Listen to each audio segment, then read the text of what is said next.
పరిశుద్ధ లేఖనంలో నుంచి ఈరోజు మన ధ్యానాంశంగా లూకా సువార్త 2వ అధ్యాయం, లూకా సువార్త 2వ అధ్యాయం 15వ వచనాన్ని మీరు ఎవరైనా చదవచ్చు. చిన్న మాట మనం ప్రార్థన చేద్దాం. మాకు అత్యంత ప్రాణప్రియుడమైన మా పరమ తండ్రి, ఈ పాద సన్నిధిలో ఉదయకాలం వేళ మేము చేరి ఇలాగ నేను మహిమపరుస్తున్నాం, నేను ఘనపరుస్తున్నాం. ఈ ఐక్య క్రిస్మస్ను మా ప్రియులకు మీరు ఇచ్చిన పరిచర్యతో కలిపి మేము కొనసాగించడానికి మీరు అనుగ్రహించిన సమయం కోసం స్తుతులు స్వామి. ప్రభా, ఇంతవరకు పాడుకున్నాము, మీరు స్తుతించాము, ఆరాధించాము. మీ దాసులు మీ పక్షంగా నిలవబడి నీ మాట ప్రకటించారు. మరొక పర్యాయం ఆశతో నీ వాక్కు కొరకు ఎదురు చూస్తున్నాం.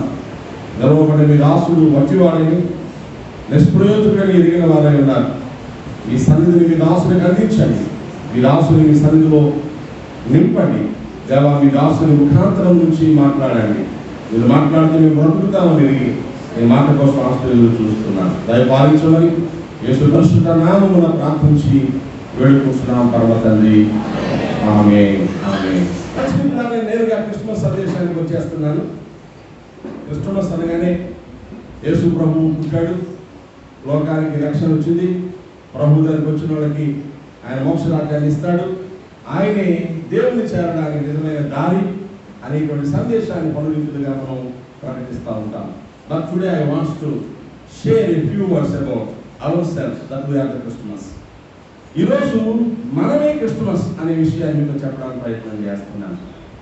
లోకానికి చెప్పేటప్పుడు ఏం చెప్తామంటే, రండి యేసు దగ్గరకు, ఆయనలో గొప్ప రక్షణ ఉంది, ఆయనే ఈ లోకానికి మోక్ష మార్గం అని చెప్తాం. ఆ చెప్పడానికి దేవుడు మనల్ని ఏర్పాటు చేస్తున్నాడు. క్రిస్మస్లో రెండవ కోణం ఏమిటంటే, ఆ రోజు ప్రభువు పుట్టినప్పుడు ఒక్క రోజులో ఆ ఈవెంట్ జరిగిపోయింది. ఆ తర్వాత ప్రభు శిలువలో మరణమైన తర్వాత మనమందరం ఆయన రక్తంలో కొనబడ్డాం, ఆయన సన్నిధిలో పిలువబడ్డాం, ఆయన బిడ్డగా మార్చబడ్డాం. ఆ తర్వాత the Christmas is continuing for ever and ever. మనం రక్షణ పొందిన నాటి నుంచి నీవు నేను కూడా ఒక క్రిస్మస్గా, క్రీస్తు ఆరాధనగా లోకంలో బ్రతకాల్సిన అవసరం ఉంది. దేవునికి స్తోత్రం. హల్లెలూయా. ఏమండి, తూర్పున చుక్క పుట్టింది, నక్షత్రం పుట్టింది, దాన్ని చూసిన జ్ఞానులు యేసు దగ్గరకు వచ్చారు. పరలోకం నుండి దేవదూతలు దిగి మందకాస్తున్న గొర్రెల కాపరులకు యేసు పుట్టాలన్నటువంటి గొప్ప శుభవార్త ప్రకటించారు. అది చూసి గొర్రెల కాపరులు యేసు దగ్గరకు వచ్చారు. ఇక్కడ మన బ్రతుకుల్లో దేవుడు రక్షించుకొని మన హృదయాల్లో పుట్టాడు.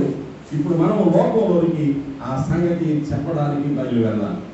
ఇక్కడ గుర్తు చేసుకోవాల్సిన మొదటి అంశం ఏమిటంటే, యేసు రక్తంలో రక్షణ పొందిన ప్రతి ఒక్కరికి క్రిస్మస్ అనేటువంటి అనుభవం ఒక గొప్ప భాగ్యం, ఒక అవకాశం. ఎందుకంటే నాలో యేసు పుట్టాడు, రండి చూడండి అని చెప్పడానికి. దేవుని స్తోత్రం కలుగునుగాక.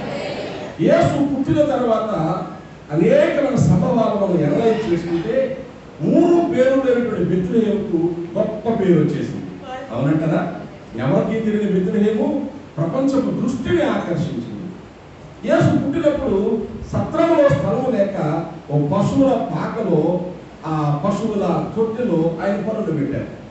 మనం జ్ఞాపకం చేసుకుంటే కేవలం పశువుల ఆహారం తినడానికి మాత్రమే వాడబడే ఆ అల్పమైన ఆ తొట్టె, జస్ట్ వాల్యూలెస్ తొట్టె, పెద్ద విలువ లేని తొట్టె ఈరోజు అందరి దృష్టిని ఆకర్షించింది. కారణం యేసు అందులో పరుండ పెట్టబడ్డాడు. దేవునికి స్తోత్రం కలుగునుగాక. అవునా? తమ మందలు కాసుకుంటూ ఏమంత గుర్తింపు లేని పామర జనాంగం గొర్రెల కాపరు. నాగరికత లేని రోజులు, ఈ రోజు కూడా డెవలప్మెంట్ లేని జనాంగంగా మనం చూస్తాము. అలాంటిది దాదాపు 2000 సంవత్సరాల క్రితం వాళ్ళకున్న జ్ఞానము, వారి నాగరికత, వారి వస్త్రధారణ, వారి జీవన విధానం అన్ని లెక్కలో తీసుకుంటే ఏమంత పెద్ద గొప్పవేమీ కావు. కానీ వారి మాట లోకమంతా విన్నారు. యేసు పుట్టిన వార్తలను స్వీకరించిన కారణాన్ని బట్టి. దేవుని స్తోత్రం కలుగునుగాక. ఇలా చెప్పుకుంటూ పోతే యేసు పుట్టుక ఎవరు దాన్ని రిసీవ్ చేసుకున్నారో వారికి గొప్ప విలువ ఇచ్చింది. దేవుని స్తోత్రం కలుగునుగాక. ఈరోజు మన జీవితాల్లో కూడా యేసు క్రీస్తు ప్రభు మైనస్ చేసి చూసుకుంటే, యేసు నా జీవితంలో లేరు అనుకుంటే, యేసుతో నాకు సంబంధం లేదు అనుకుంటే, వీఆర్ నథింగ్ బట్ జీరో. అంతకంటే ఇంకేం లేదు. దేవుని స్తోత్రం కనుక ఈరోజు యేసు నీ జీవితంలో విలువలు తెచ్చారు కనుక మొట్టమొదట ఒక చిన్న అంశాన్ని మనసులో పెడుతున్నాను. నీ జీవితానికి విలువ తెచ్చిన వారు యేసే. దేవుని స్తోత్రం కనుక యేసును కలిగిన మనం ఆ నక్షత్రములాగా, ఆ జ్ఞానులాగా, ఆ మంద కాపరులాగా లోకములోనికి యేసు ఉంటే ఎంత దేవుడు ఉందో చెప్పగలిగేటువంటి సాక్ష్య సాధనాలు కావాలి. That is called as the living Christmas. దేవుని స్తోత్రం కనుక సజీవమైన క్రిస్టమస్. 365 రోజులు నువ్వు బ్రతుకుతున్న ప్రతి దినము నువ్వే ఒక క్రిస్టమస్. యేసును ఆరాధన చేస్తున్న నిన్ను చూచిన వారికి యేసు దగ్గరకు తరలి రావాలని ఆశ పుట్టాలి. అలా బ్రతకపోతే ఎన్ని కిస్మిసులు చేసినా చెప్పండి, ఎన్ని కిస్మిసులే. క్రిస్టమస్ అయితే కాదు. యేసును మిస్ చేసుకున్నా, యేసును ముద్దు పెట్టుకున్న అనుభవాన్ని మిస్ చేసుకున్నా, దైవలేఖనంలో ఆయనతో నా బంధము పోయి మన బ్రతుకులు ఎందుకు పనికి రాకుండా బాధపడతా ఉంటాయి. అందుకనే ఈ మధ్యాహ్నం వేళ నీకు ఇవ్వబడిన భాగ్యాన్ని, నీకు అనుగ్రహించుకున్న గొప్ప వరాన్ని ఒకసారి మనసు పెట్టుకుని నిండు మనసుతో దేవునికి స్తోత్రం చెల్లించాలి. హల్లెలూయా.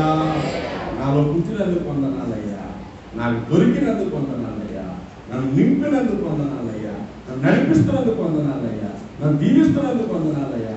ఒక ముక్కులో చెప్తే నన్ను నువ్వు క్రిస్టమస్గా మార్చావు, నీకు వందనాలయ్యా. దేవుని స్తోత్రం కలుగుగాక. రైట్, వాక్యానికి రండి. అతి భాగ్యముగా మనము ఆనాడు గొర్రెల కాపరులు ఆ క్రిస్టమస్ను ఎవరైతే బంధము కలిగి ఉన్నారో వారు లోకానికి ఏ విధమైన మెసేజ్ అందించారో కొన్ని అంశాలు మీకు నేను జ్ఞాపకం చేస్తాను. చూడండి, 2వ అధ్యాయంలో 15వ వచనంలో గొర్రెల కాపరులు తమలో తాము మాట్లాడుతున్న మాట మీద మనం ధ్యానం ఉంచుదాం. చదవండి.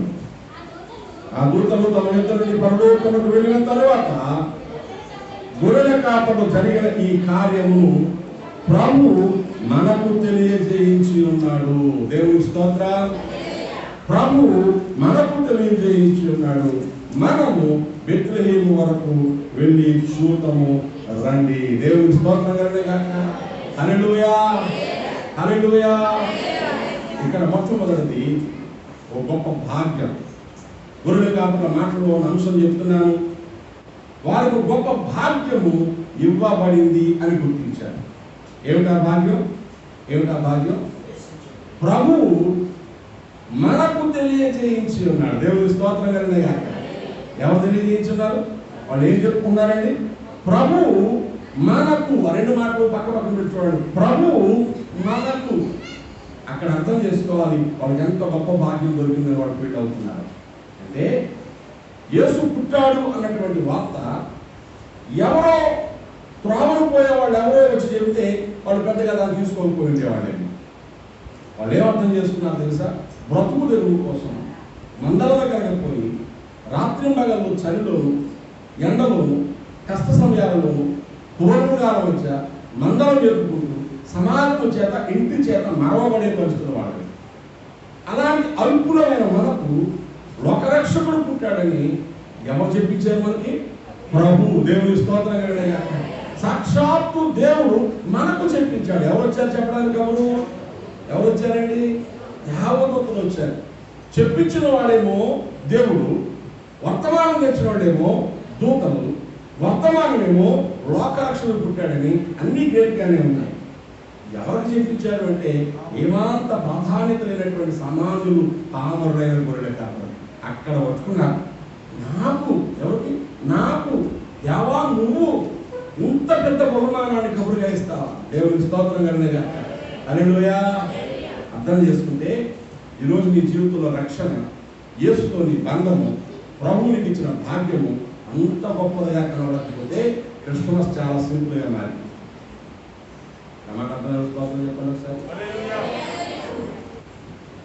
కేవలం నీడ వంటి వారు, నీటి పొడగ వంటి వారు, గాలి వీస్తే రాలిపోయేటువంటి గడ్డి పువ్వు వంటి వారు, విసిరి మళ్ళా వెనక్కి తిరిగేదానికి గాలి వంటి వారు, అర్థమవుతుందండి, ఎగిరిపోయే పొగ వంటి వారు, నేల మీద ఒలికిన తర్వాత మళ్ళా ఎత్తలేని నీటి వంటి వారు, చెయ్యి దాటితే పడిపోయి పగిలిపోయే మట్టి కుండ వంటి వారు. ఇదే మనుషులకి అసలు ఐడెంటిటీ. నేను ఎవరో తెలుసా? నాకు ఏముందో తెలుసని ఎవరు వెళ్ళవేగితే ఇవన్నీ గుర్తుపెట్టుకోవాలి. చేయి జాతే పగిలిపోయి కొండవరా నాయన, నువ్వు పొగవలే ఎగిరిపోయేటువంటి వ్యక్తివురా, నువ్వు గడ్డి పువ్వు వంటి వాడు, నువ్వు నీకున్నవన్నీ ఎందుకు పనికిరావు. జీవనము దేవుని వశమై ఉన్నాయి. మన ప్రాణము సకలము ఆయన ఆధీనంలో ఉంది. మనకున్నవేమి ఎందుకు కొరగావు. అలాంటి మనకు ఇంత గొప్ప దేవుడు రక్షకుడిగా దొరికాడు. ఆ గొర్రెల కాపరులకున్న ఆ గ్రహింపు మనకు కూడా ఉండాలి. వారికి ఇవ్వబడినటువంటి ఆ ప్రాధాన్యత పట్ల, ఆ గొప్ప బహుమానం పట్ల పామరులో చెప్పుకునేటువంటి ఆ గొప్ప వాళ్ళకు ఎంతో గ్రహింపు వచ్చింది. దేవుని స్తోత్రం కలుగుగా. మనలాంటి వాళ్ళకి అంత గొప్ప దేవుడు ఇంత మంచి మాట చెప్పించాడు కాబట్టి వినే సైలెంట్గా కూర్చుంటే లాభం లేదు.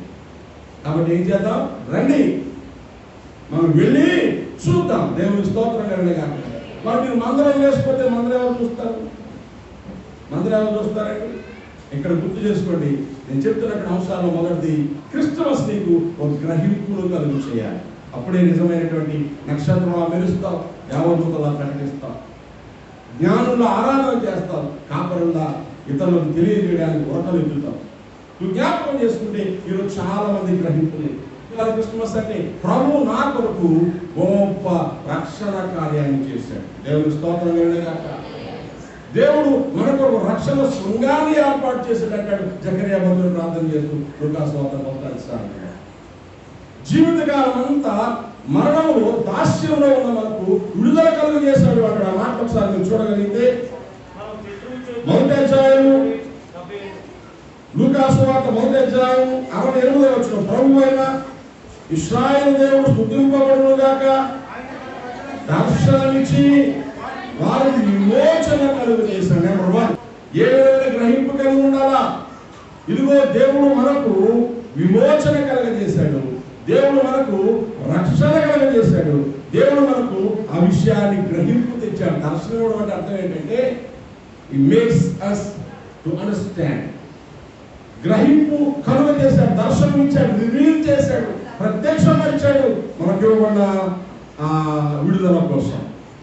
ఇంకా ఎంత గొప్ప మాటలు చెప్తారో తెలుసా? ఆ క్రింద తన సేవకుడైన దావీదు వంశం మీద మన కొరకు రక్షణ శృంగము, మన శత్రువుల చేతి నుండి, మనం ద్వేషించి వాళ్ళందరి చేతి నుండి తప్పించి రక్షణ కలుగు చేశాడు. దేవుని స్తోత్రం కలుగుగాక. ఈ 75వ వర్షంలో ఆఖరి 4 మాటలు చూస్తున్నాను. మన శత్రువుల చేతి నుండి విడిపించబడి జీవితకాలం అంతయు నిర్భయమై ఆయన సన్నిధిని పరిశుద్ధముగాను నీతిగాను ఆయనను సేవించడానికి ఈ రక్షణ కలుగు చేశాడు. దేవుని స్తోత్రం. ఎంత గొప్ప మాటలో తెలుసా?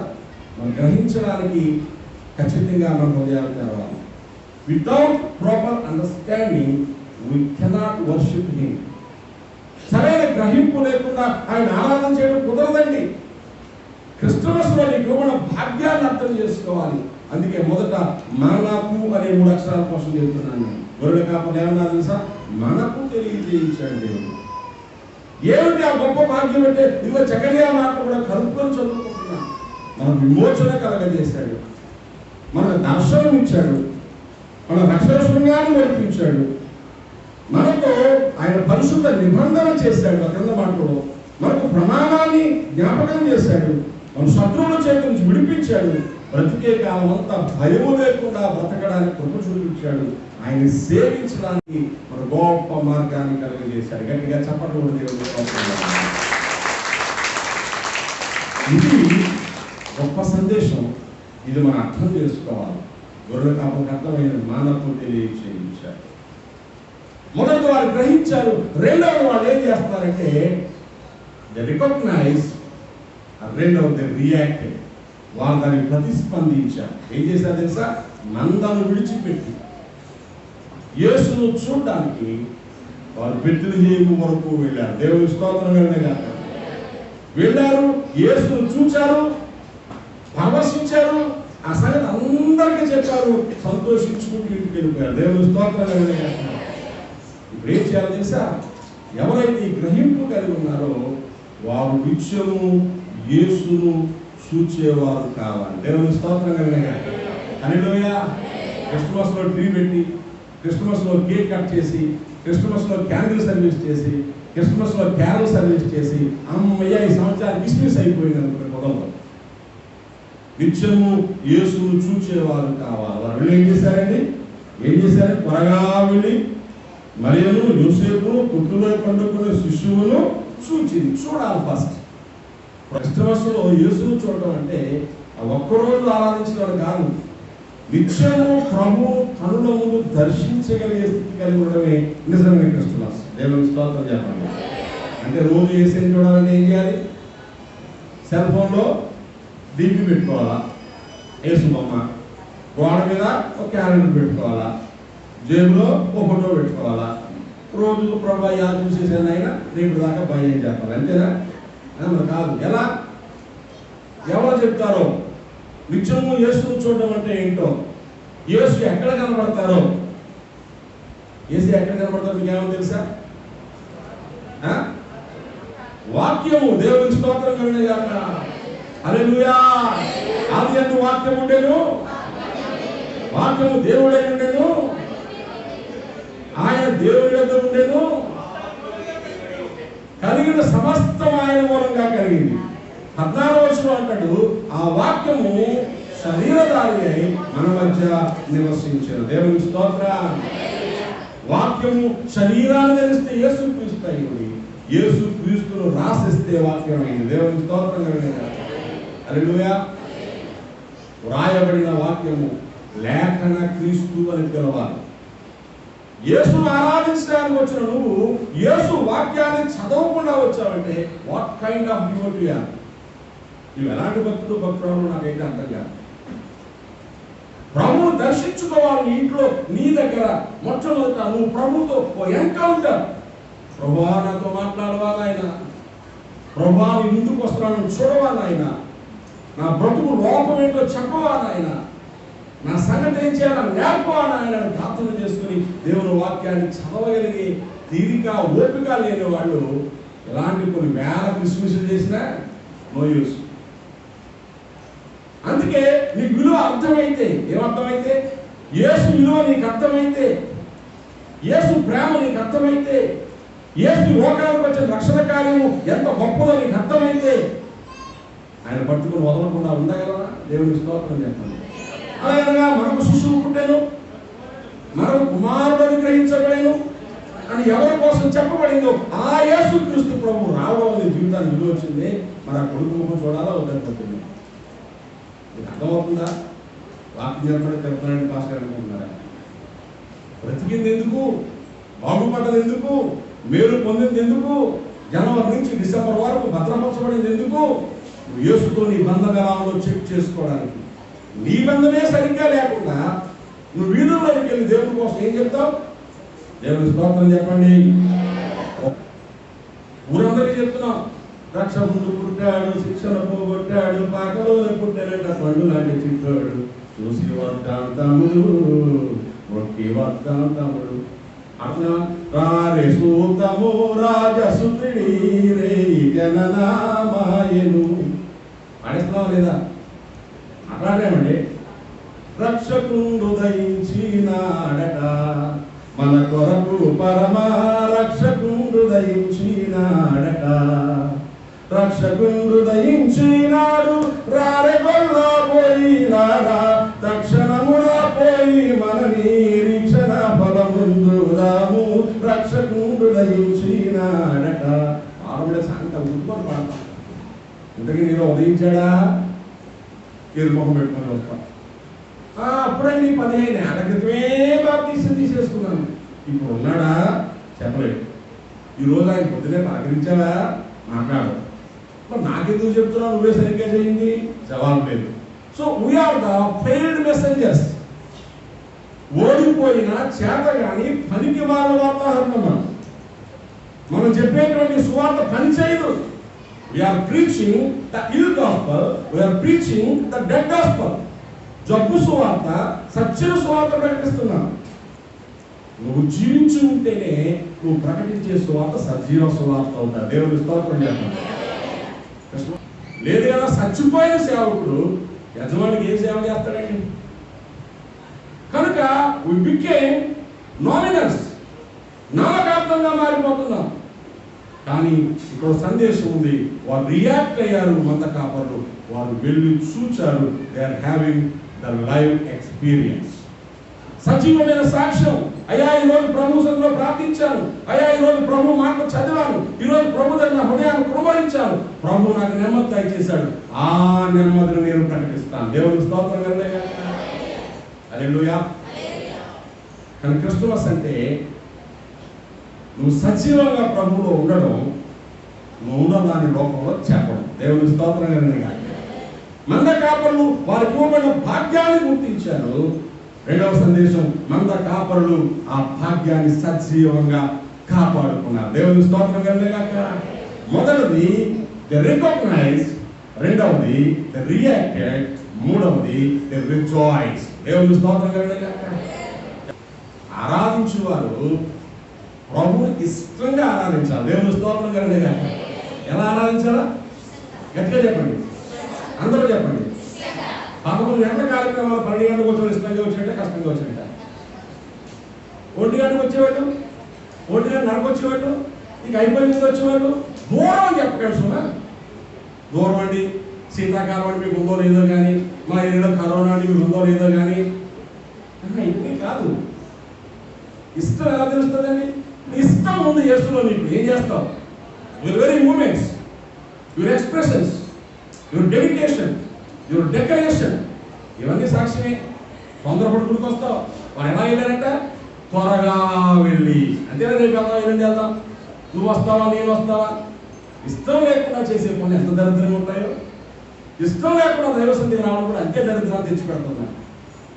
చక్కగా తయారై ఏమండి, మన ఇష్టం క్రిస్మస్ రోజు ఒక్క రోజే కాదు, మిగతా అన్ని రోజుల్లోనూ ఇష్టం ఆతృత కలిగిస్తుంది. ఈ మంద కాపరులు త్వరగా వెళ్ళడం సంతోషం ఉంది. దేవుని స్తోత్రం కలుగుగాక. ఎక్కడున్నా సంతోషం? అనుచుగొల్ల ఒకరికొకరు ఆనవాలు చెప్పుకొనుచు, అనుచుగొల్ల ఒకరికొకరు ఆనవాలు చెప్పుకొనుచు, అనుమతించి కడకు క్రీస్తుని అందరకు తెలిపినాడు, రక్షకుడు దయించినాడట. ఏమని చెప్పుకున్నారట?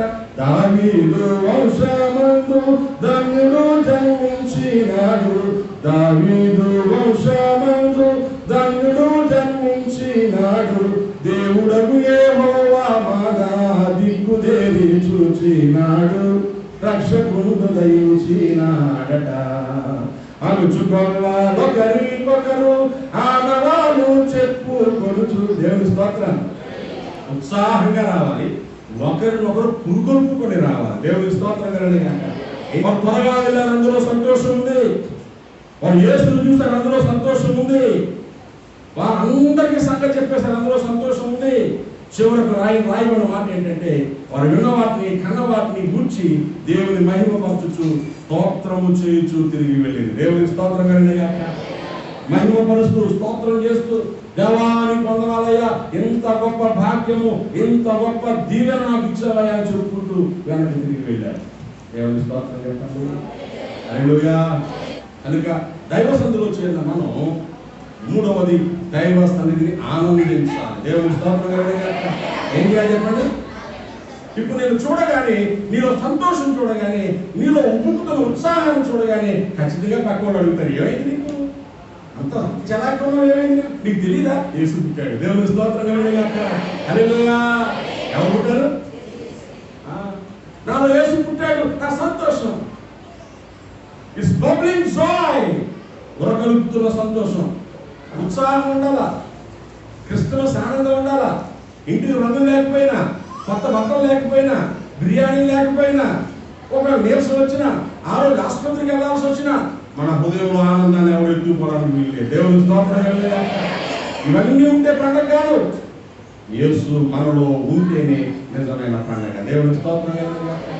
కనుక ప్రియులారా, మనకు దేవుడు తెలియజేయించున్నాడు, వారు గ్రహించారు. పదండి మనం త్వరగా వెళ్ళి చూద్దాం. వారు తీర్మానం చేసుకుని రియాక్ట్ అయ్యారు. చూచి అందరికీ చెప్తూ సంతోషించారు, సంతోషించి తీసుకెళ్ళారు, వారు ఆనందించారు. ఈ 3 పనులు మన దగ్గర జరుగుతున్నప్పుడు నువ్వు క్రిస్మస్గా మారిపోతావు. దేవుని స్తోత్రం కలుగునుగా. దేవుడు నాకు దొరికాడు, దేవుడు రక్షించుకున్నాడు, దేవుడు పేరు పెట్టి పిలిచాడు. నేను కాబట్టి దేవుడు నమ్ముకున్నాను కాదు, ఆయన కనికరించాడు కాబట్టి నేను ప్రభు దగ్గరికి వచ్చాను. ఇది నీకు అర్థం అవ్వాలి. ఎప్పుడు ఆ సంతోషం లోపల పెట్టుకుని ఇంకొకరికి ప్రభువును పరిచయం చేయడానికి బ్రతకాలి. అప్పుడు ప్రతిరోజు క్రిస్మస్ ఏమన్నా మన బ్రతుకులో సంతోషం పోవడానికి వీలు బాధలు రావా పాస్టర్ గారు, కష్టాలు రావా పాస్టర్ గారు, పోరాటం రాదా, వస్తాయి, మనుషులే కదా. కానీ గట్టిగా 1 నిమిషం మించితో 5 నిమిషాలు కలవడం, 5 నిమిషాలతో సర్దుకొని ప్రభు మోకాళ్ళకి వెళ్ళగలం. మనం గంట సేపు సర్దేసుకొని గమవలాడితే ప్రభు పార్సల్ దగ్గర మోకరించగలం. ప్రభు సన్నిధిలో మోకరించి ప్రభు ముఖాన్ని చూసి సంగతులన్నీ ప్రభుతో చెప్పేసుకోగానే బరువంతా తేలికైపోయి మళ్ళా హృదయంలో సంతోషం చేయాలి. దేవుని స్తోత్రం కలుగునుగా. నాకు యేసు ఉన్నాడు. దేవుని స్తోత్రం. Will not be defeated, will not be defeated, will not be defeated anymore. Jesus Christ, God's only Son, for the battle and he won, will not be defeated anymore. చలో సండే స్కూల్ పాట. ఓడిపోము మనమిక, ఓడిపోము మనమిక, ఓడిపోము మనము ఇకను, దేవుని యొక్క పుత్రుడు పోరాడి జయించెను, ఓడిపోము మనము ఇకను. దేవుని స్తోత్రం. మనం ఎవరి పార్టీలో ఉన్నాం? ఎవరి పార్టీలో ఉన్నాం? గెలిచిన యేసయ్య పార్టీలో ఉన్నాం. దేవుని స్తోత్రం కలుగునుగాక. ఓడిపోయిన యేసయ్య, గెలిచిన యేసయ్య, సజీవుడైన యేసయ్య, రక్షకుడైన యేసయ్య, ఆనందం ఇచ్చే యేసయ్య, సంతోషం ఇచ్చే యేసయ్య, నిత్యము కాపాడే యేసయ్య, పోషించే యేసయ్య, నిత్య జీవాన్ని ఇచ్చే యేసయ్య. దేవుడే మన పక్షం ఉండగా రకరకాల చెప్తారు మాటలు. దేవుడే మన పక్షం ఉండగా విరోధి ఎవరు? రుసూరుని ఎందుకున్నావు? నీ పక్షం ఉన్నవాడు ఎవరు? లోకంలో ఉన్న ఎవరి కంటే కూడా గొప్పవాడు. నీకు భయం ఏంటి? నువ్వు ఆనుకున్నది ఎవరి మీద? సర్వశక్తి సంపన్నుడైన యేసుక్రీస్తు మీద. ఎవరు నీకు పుట్టారు? ఈ లోకంలో గొప్ప కార్యాలు చేయ సమర్థుడైన దేవదేవుడు. నువ్వు ఎవరిని చూసి అసూయపడద్దు, ఎవరిని చూసి మత్సరపడద్దు, ఎవరిని చూసి కృంగిపోవద్దు, ఏది లేదని బాధపడద్దు. ప్రభు నీకుంటే నీ జీవితంలో గొప్ప కార్యాలు చేయగలుగుతారు. కనుక నా మాట ముగించే ముందు జ్ఞాపకం చేస్తున్నాను, నీకు నిజమైన క్రిస్మస్గా మారాలి. సజీవ క్రిస్మస్గా వెళ్ళు ప్రతి చోట, అడుగు పెట్టి ప్రతి చోట, మాట్లాడే ప్రతి చోట ప్రభు నామాన్ని మహిమపరుస్తూ, ప్రభు నాలో ఉన్నాడు, సజీవుడిగా ఉన్నాడు, ఆయనతో సంబంధం నాకు, నా జీవితాన్ని చూడండి. నేను ఎక్కడా పడిపోలేదు, ఎక్కడా ఓడిపోను, ఎక్కడా కృంగిపోను, ఎక్కడా భయపడాలి. మీరు కూడా అలాగే ఉంటారని చెప్పలేని రోజున జనాలు నిజంగానే ప్రభు దగ్గరికి వస్తారు. దేవుని స్తోత్రం కలుగునుగాక. హల్లెలూయా. కాబట్టి ప్రభు సన్నిధిలో చేద్దాం. లక్షానికి కానీ ఆ గొర్రెల కాపరుల యొక్క ఆ ఉదంతం మన మనసులో తెచ్చుకొని వారిలాగా మనం స్పందించగలిగితే, ప్రభు సేవించగలిగితే, ఆరాధించగలిగితే దైవదేవుని పొందుతాం. అలాంటి మనందరికీ కలగాలని నేను ఆశిస్తూ ఈ మాట ముగిస్తున్నాను. ప్రభు లాంటి మనందరికీ కలుగు చేయగాక. దయచేసి తల వచ్చి కళ్ళు మూసుకోనండి. ఒక చిన్న మాట మనం ప్రార్థన. తండ్రి, ఈ స్తుతులు చెల్లిస్తున్నాను. ఈ శ్రేష్టమైన సమయంలో మీరు నాతో మాట్లాడారు. దేవా, మీరు మా గొప్ప భాగ్యాన్ని ఇచ్చారు. దానికి సంబంధించి మేము ఆనుకొని హత్తుకొని మీరు ఆధారపడి దొరికే వారనే ఉన్నారు. లోకంలోకి వెళ్ళి అనేకులు ప్రకటించడానికి మా జీవితాల్లో మీ జీవాన్ని నింపుకొని వేడుకుంటున్నాను. ఈ సంఘాన్ని చేరినటువంటి దైవజనుల కుటుంబాలు మీ నా మహిమార్థంగా మీ రాజ్య వ్యాప్తి కొరకు వాడుతున్నాను. ఈ మాట నాలో మరో ఫలింప చేయండి. యేసు నామములో ప్రార్థిస్తున్నాను తండ్రి. ఆమేన్. ఆమేన్.